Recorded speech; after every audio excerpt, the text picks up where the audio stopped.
Good evening, ladies and gentlemen.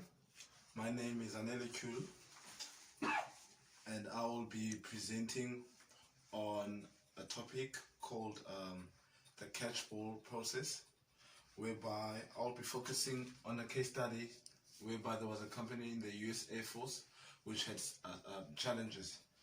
So what we have understood from the case study is that the company had problems whereby its performance before it introduced the catchball process, it didn't perform well. So the company introduced the catchball process. A brief background: the US Air Force used to contribute to decision making, whereby only the top management was considered when it came to decision making. The middle and lower level management were not considered, as they were assumed that they didn't have innovative ideas. According to the case study, each of the supervisors accepted the goals of the company. Everyone had to write down in each of their performance plan. All stakeholders of the business agreed to spend time in team building because we believe it's critical to the success of the business. The catchball process interrogates the member of the organization vertically and horizontally. Everyone is involved in the organization to work on as a team so that they can produce better results. The catchball is effective whereby all employees are given an opportunity to share ideas and become most important in all decision making. So the catchball, more or less, is bringing a change whereby everyone is included in team building. So what they're promoting is that they're promoting a process whereby it doesn't matter about the position, but they're bringing more a democratic style into decision making. So I will lead now to my next candidate, which is going to be my group member, Spelele Mdebele, who will elaborate more on what the catchball is about. I thank you. Good afternoon, ladies and gentlemen. I'm Spelele Mdebele. I'll be discussing what are the strengths and limitations of the catchball processing for achieving organizational alignments.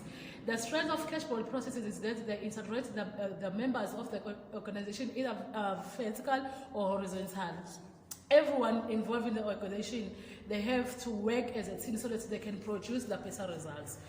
Okay, it will help in the decision making in the organization where the ideas blending from one individual to another through hierarchy division. Strength is when another strength is when the organization is establishing the strategic vision at the leadership level. The organization will know the strategic vision. This will help the organization to track the progress toward the vision with a specific target in a limited number of areas. The main metrics are often reported on the organization balanced scoreboard, which is generally monitored and addressed on a monthly basis. The employees will know their goals of the organization, and it will be easy for the employee to understand what are they working on. Employee will know that their input will be valued and they are an important part of the processes. It will help the technology in place to communicate to streamline communication and make sure that there's no ball fall through the tracks.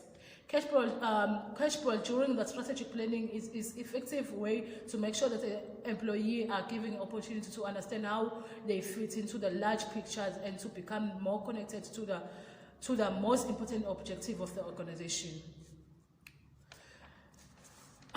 Okay.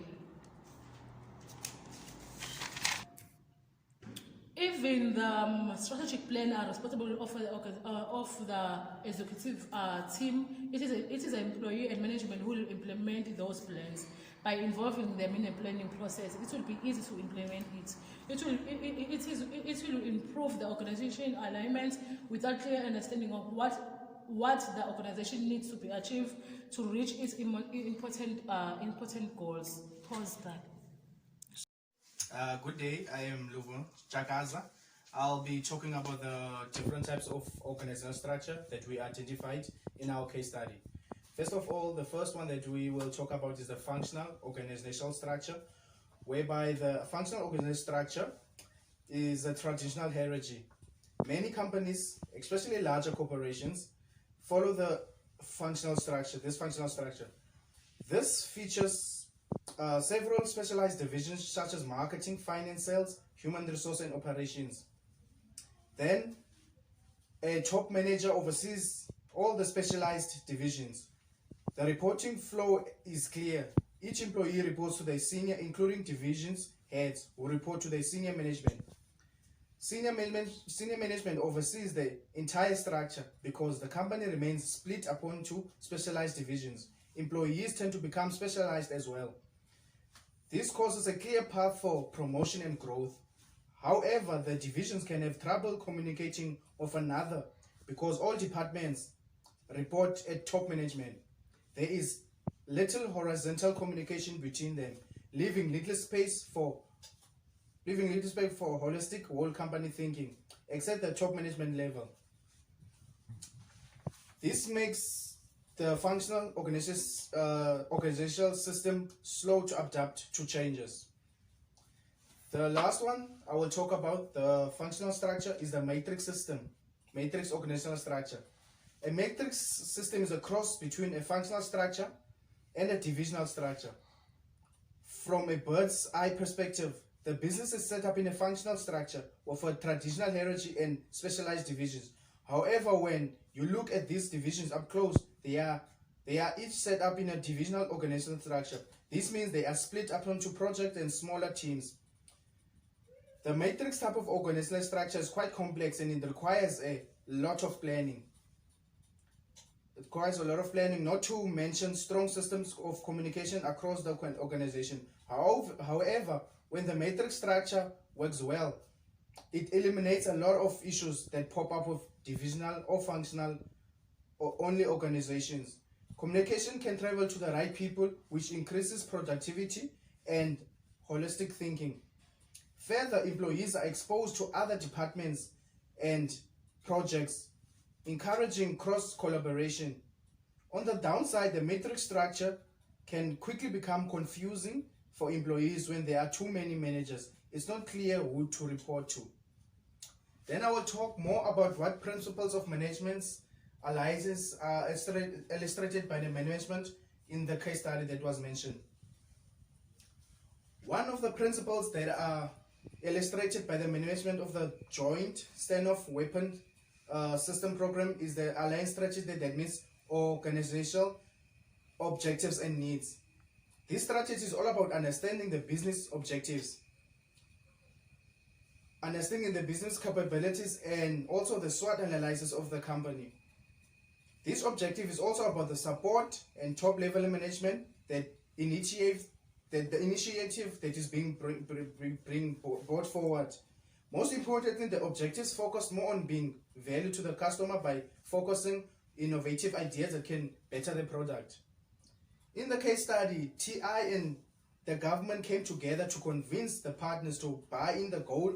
They worked at understanding what the project was all about, what the objectives was also, how they're going to operate, and also how they're going to resolve any conflict when it arises. One of the strong characteristics and the government showed was they understood the company's objectives in a potential relationship.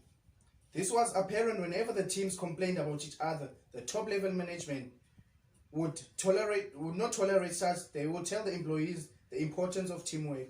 The team leaders would not tolerate any behavior that was unacceptable. Thank you.